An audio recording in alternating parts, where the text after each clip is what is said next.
Hello everyone, my name is Prabin Kosrao and I and my colleagues will be presenting a presentation on marketing tools, and my colleague Joyce has already presented his thoughts and ideas about the new product development and its significance in the market.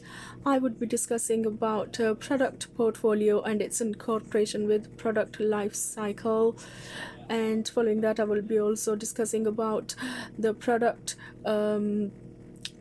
prices and their price competitions, and concluding that after I'm done, my another colleague called Shakira will be presenting her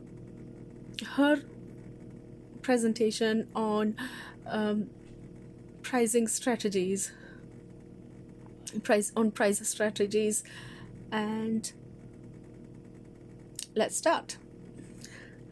So, what is portfolio? A product portfolio is a complete range of products and services offered by a company, and it's the healthier the product portfolio or the stronger the product portfolio a company has, the higher chances it has to survive in the business market at a sustainable and growth stage. And the advantages of a product portfolio incorporating with a product life cycle is that it helps the companies understand the position of their products, so they could be selling multiple items, but some of the items could be at an introduction stage, some of them their items could be at a growth stage, some of them could be at a maturity stage, or some of them could be at a declining stage where they're no longer in much demand anymore, they're not in fashion anymore, or the public trend has changed, they just want something different and better now, or they have moved on from something like iPods, for example. Apple had iPods at a introduction stage about more than a decade ago, almost a decade ago, and then it was very popular. It was sold very popularly in retail stores and in online. Then it started becoming a growth stage, then maturity stage, where maximum of their iPods were sold out, eventually coming to the declining stage. When companies consider the position of their products and services using the product life cycle, it allows them to understand whether they want to invest in for the promotion of their products, or on production, or on invest it in a new product, or this helps them risk management.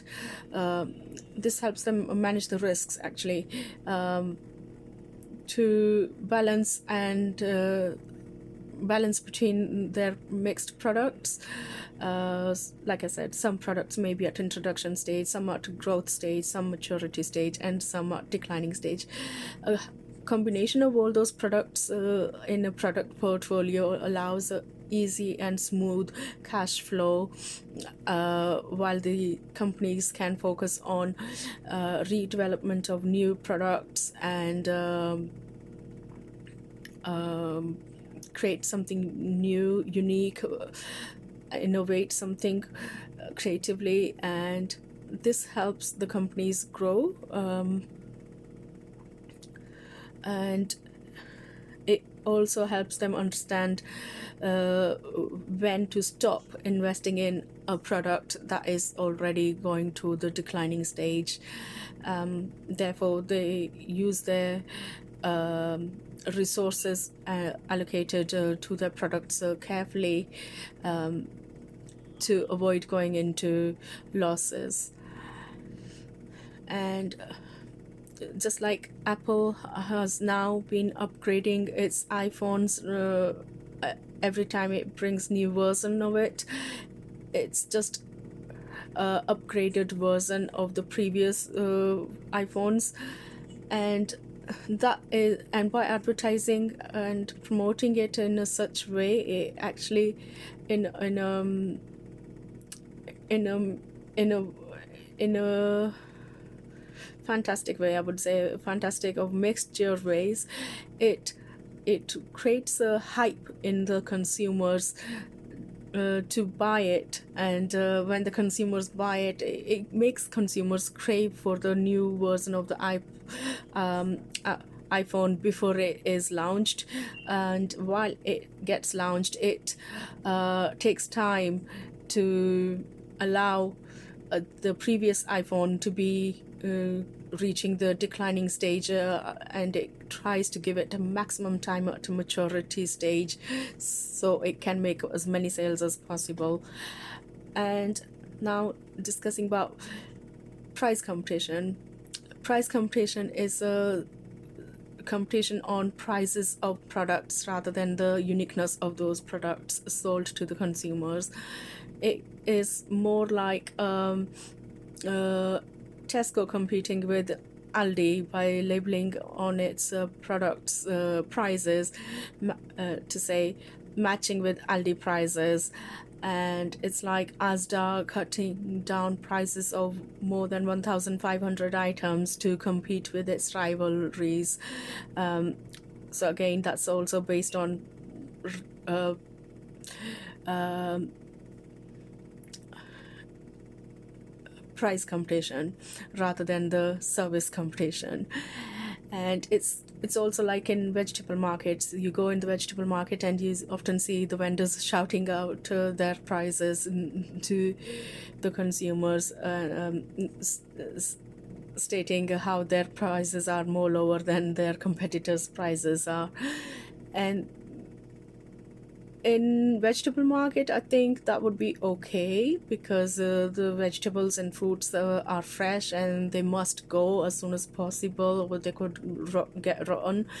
But in another places, like say in technology, like in Sony, Kodak, or Zanussi,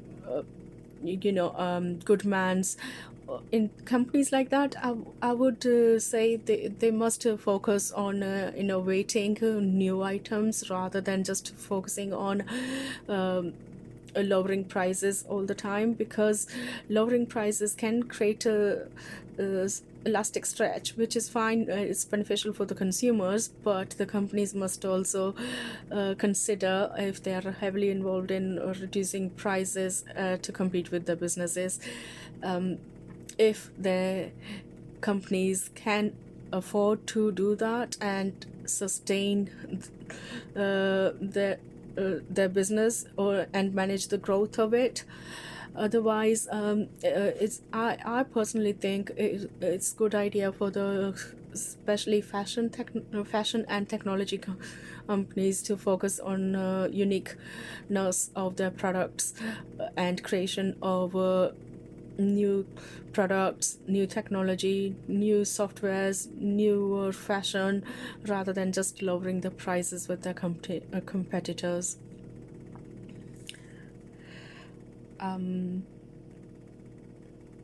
That's all I can think of right now, but thank you so much for listening to me.